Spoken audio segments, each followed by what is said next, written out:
بسم اللہ الرحمن الرحیم الحمد للہ والصلاة والسلام علی رسول اللہ وبعد۔ سورۃ البقرہ آیت نمبر 97۔ اعوذ باللہ من الشیطان الرجیم قل من کان عدوا لجبریل فإنہ نزلہ علی قلبک، کہہ دیجئے جو کوئی جبریل کا دشمن ہے علیہ السلام، فإنہ نزلہ علی قلبک، سو اللہ نے اس کو یقیناً آپ کے دل پر نازل کیا، بإذن اللہ، اللہ کے اذن کے ساتھ، مصدقا لما بین یدیہ، اور وہ تصدیق کرنے والے ہیں ان چیزوں کی جو ان کے پاس ہیں، جو ان کے سامنے ہیں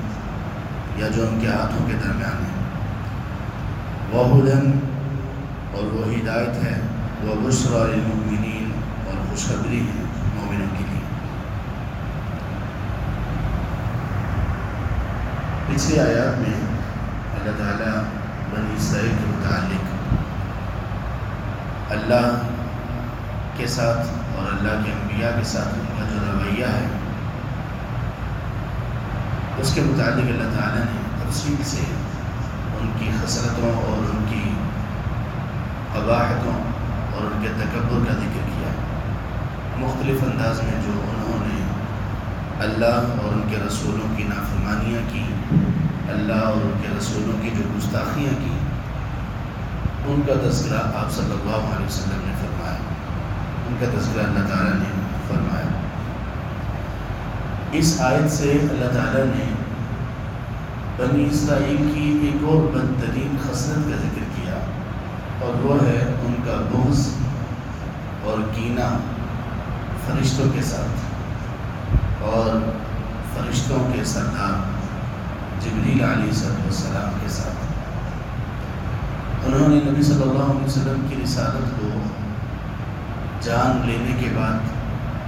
مان لینے کے بعد کہ یہی وہ رسول ہیں جن کا تذکرہ ہماری تورات میں موجود ہے، یہی وہ رسول ہیں جن کی خوشخبری ہمیں سنائی جاتی رہی، اور یہی وہ رسول ہیں کہ جن کے انتظار میں ہم لوگ تھے اور ذکر کیا کرتے تھے کہ ایک نبی ہمیں مبعوث کیا جانے والا ہے، جب وہ مبعوث کر دیا جائے گا تو ہم اس کے ساتھ مل کر اپنے دشمنوں کو شکست دیں گے اور اللہ ان کے ہاتھ پر فتح نصیب کرے گے۔ یہ سب باتیں انہوں نے جان لی، لیکن انہوں نے اللہ کے رسول صلی اللہ علیہ وسلم کو ماننے سے انکار کر دیا، صریح اور صاف طور پر، ان کے تکبر کی وجہ سے، ان کے حسد کی وجہ سے،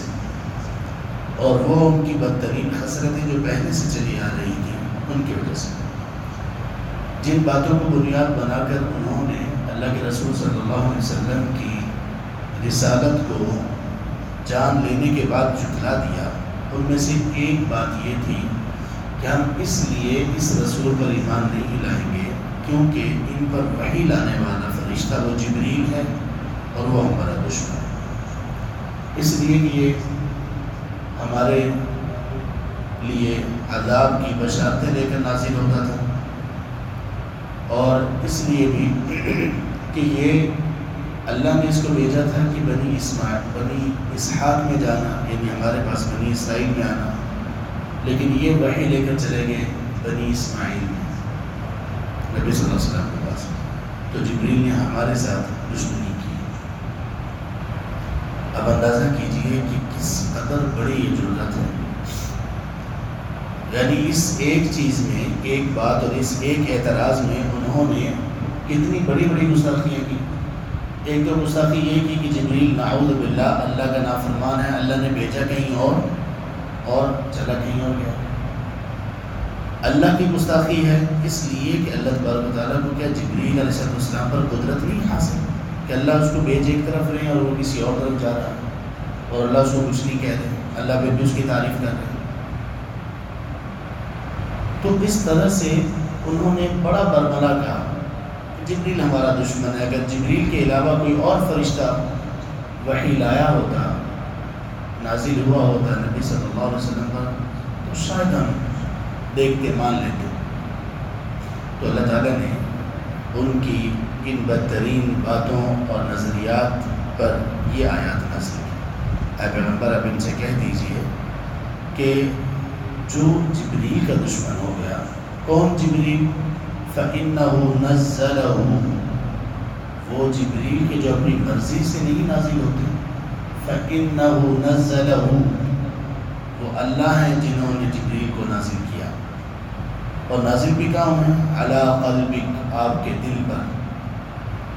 کیونکہ انسان کے جسم میں سب سے معزز، سب سے مکرم اور بہترین جگہ دل ہے، اور دل پر نازل ہونے کا ایک مطلب یہ بھی ہے کہ یہ کوئی ہوا کی باتیں نہیں ہیں، بے سر و پیر یہ باتیں نہیں ہیں، یہ وحی ہے، جبریل لے کر نازل ہوئے، نبی صلی اللہ علیہ وسلم کے دل پر نازل ہوئے، دل ڈائریکٹ نبی صلی اللہ علیہ وسلم کے دل کو یہ ساری کی ساری تعلیمات اس میں انجیکٹ کر دی گئی، اس میں ڈال دی گئی بِإِذْنِ اللہ۔ اور یہ جو جبریل نازل ہوئے ہیں کیا اپنی مرضی سے نازل ہوئے ہیں؟ نہیں، بِإِذْنِ اللہ، اللہ کے اذن کے ساتھ۔ تم کہتے ہو کہ یہ بنی اسرائیل میں نہیں آئے، بنی اسماعیل میں چلے گئے، نبی صلی اللہ علیہ وسلم کے پاس چلے گئے، ہماری قوم میں آنا چاہیے تھا۔ بھائی جبریل علیہ السلام کا تو اس میں اختیار ہی نہیں ہے، بِإِذْنِ اللہ، وہ تو اللہ کی اذن کے پابند ہیں۔ اور پھر تمہاری یہ بات کہ ہم جبریل کو نہیں مانیں گے، وہ ہمارا دشمن ہے، یہ بات اس لیے بھی جھوٹ اور اس میں اس لیے بھی کانٹرڈکشن ہے، تضاد ہے۔ کیوں؟ مصدقا لما بین یدی، جبریل کی باتیں اور جبریل جو وحی لے کر نازل ہوئے ہیں، وہ وحی تمہاری تعلیمات کی بھی تصدیق کرتی ہے جو تورات میں ہے، وہ تصدیق کرتی ہے کہ موسیٰ علیہ السلام سچے رسول ہیں، وہ تصدیق کرتی ہے کہ اللہ کے سوا کوئی عبادت کے لائق نہیں۔ کتنی تمہاری تورات کی باتوں کی تصدیق وہ تعلیمات کرنے والی ہیں جو تعلیمات اللہ تعالیٰ نے نازل کی جبریل کے ذریعے محمد صلی اللہ علیہ وسلم پر۔ وَهُدًى، اور وہ ہدایت ہے، جو تعلیمات نازل کی وہ بھی ہدایت ہے، اور جبریل بھی ہدایت لے کر نازل ہوئے تو گویا جبریل بھی ہدایت ہے، رہنمائی ہے۔ وَبُشْرَى، اور یہ تعلیمات اور یہ جبریل علیہ السلام، ان کا نزول خوشخبری ہی خوشخبری ہے، لیکن کن لوگوں کے لیے؟ للمؤمنین، جو ایمان رکھنے والے ہیں، جو مانتے ہیں اللہ تبارک و تعالیٰ کو، اللہ کی بات کو، اللہ پر ایمان رکھتے ہیں کہ اللہ ایک ہیں اپنی ذات میں، اپنی صفات میں، اور اللہ ہی آسمانوں سے وحی نازل کرتے ہیں، اللہ ہی فرشتوں کو چنتے ہیں، کس فرشتے نے کس رسول پر کب کس چیز اور کس تعلیم کے ساتھ نازل ہونا ہے، یہ سب اللہ کے حکم سے ہوتا ہے۔ تو اللہ کی نازل کردہ تعلیمات کا ایک پورشن ہے خوشخبریوں پر محیط۔ پھر اللہ نے فرمایا من کان عدوا للہ، جو شخص اللہ کا دشمن ہو گیا، وملائکتہ، اور اس کے فرشتوں کا دشمن جو شخص ہے، اور اس کے رسولوں کا، وجبریل ومیکال، اور جبریل اور میکائیل کا جو دشمن ہے، فإن اللہ عدو للکافرین، سو بلا شبہ اللہ ایسے کافروں کا دشمن ہے۔ اس میں اللہ تعالیٰ نے برملا طور پر یہ کہا کہ جبریل سے دشمنی دراصل اللہ سے دشمنی۔ جس نے کہا جبریل ہمارا دشمن ہے، اس نے یہ کہا کہ اللہ ہمارا دشمن ہے، اور جس نے جبریل سے دشمنی کی اللہ اس کو دشمن بنا دے گا، اللہ اس کو دشمن قرار دے دے گا۔ تو اللہ نے فرمایا کہ جو شخص اللہ کا دشمن ہے اور فرشتوں کا دشمن ہے اور رسولوں کا دشمن ہے، یا فرشتے ذکر کرنے کے بعد الگ سے جبریل اور میکائیل کا ذکر کیا گیا۔ میکائیل بھی ٹھیک ہے، استعمال ہوتا ہے، اور میکال بھی ٹھیک ہے، دونوں ایک ہی نام۔ سوال یہ پیدا ہوتا ہے کہ جب اللہ تعالیٰ نے ملائکہ کا ذکر کر دیا، ملائکہ میں جبریل بھی ہیں علیہ السلام اور میکائیل بھی ہیں، الگ سے ان کا ذکر کیوں کیا گیا؟ جبریل علیہ السلام کا ذکر الگ سے اس لیے کیا گیا کہ ان کے متعلق بات چل رہی ہے، اور اس لیے بھی کیا گیا کہ تمام فرشتوں میں سب سے بڑھ کر، سب کے سردار، سب سے معزز وہ فرشتے جبریل ہیں۔ ان کی شان، ان کی عظمت کو واضح کرنے کے لیے کہ تم اس فرشتے کے ساتھ دشمنی کا اظہار کر رہے ہو جو فرشتہ اللہ کو اتنا محبوب ہے، اتنا معزز ہے؟ میکائیل کا ذکر کیوں کیا گیا؟ میکائیل علیہ السلام کے ذمہ کیا ہے بھلا؟ ان کی ذمہ داری کیا ہے؟ ان کی ذمہ داری ہے رزق کے متعلق، اللہ تبارک تعالیٰ کے حکم سے رزق سے متعلقہ جو امور ہیں وہ میکائیل کے پاس ہے۔ بارش، کھیتی وغیرہ، اللہ کے حکم سے کتنی بارش کہاں پر کس وقت ہوگی، اس بارش کے نتائج کیا ہوں گے، اس سے زمین میں زرخیزی کتنی آئے گی، کس کس کو رزق پہنچے گا، یہ اللہ تبارک تعالیٰ نے میکائیل علیہ السلام کی ذمہ لگا رکھا۔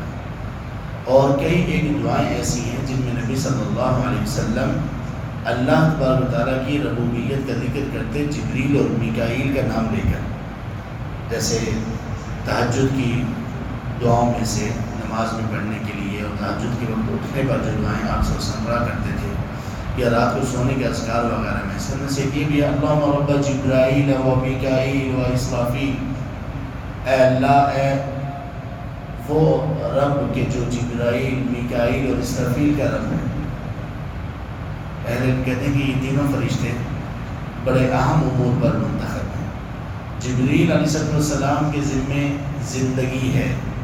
کس چیز کی؟ روح اور دل کی زندگی۔ میکائیل کے ذمے زندگی ہے کس چیز کی؟ جسم کی زندگی۔ اور اسرافیل کے ذمے زندگیوں کا خاتمہ ہے اور اس کے بعد نئے سرے سے ایک نئی زندگی ہے۔ تو یہ تینوں فرشتے زندگیوں پر معمور ہیں، اس لیے ان کا ذکر اللہ کے رسول صلی اللہ علیہ وسلم دعاؤں میں بھی اکٹھا آپ نے کیا، اور اللہ نے یہاں پر جبرائیل اور میکائیل کا ذکر بھی کیا کہ جیسے میکائیل کسی کا دشمن نہیں ہو سکتا، وہ کسی کی جانبداری نہیں کر سکتا کیونکہ وہ تو زندگی پر معمور ہے، اللہ نے اس کو زندگی کے امور دے رکھے ہیں، اسی طرح سے بھی جبریل ایسے نہیں ہو سکتے کہ وہ اپنی مرضی سے اللہ کی نافرمانی سے جس کی طرف چلے جائیں اپنی مرضی سے، اور جس کی طرف اللہ نے بھیجا وہ نہ جائے۔ اللہ تبارک و تعالیٰ ہمیں قرآن کریم کو سمجھنے کی، اس پر عمل کرنے کی اور لوگوں تک پہنچانے کی توفیق نصیب فرمائے۔ آمین یا رب العالمین۔ سبحانک اللہم و بحمدک، اشہد ان لا الہ الا انت، استغفرک۔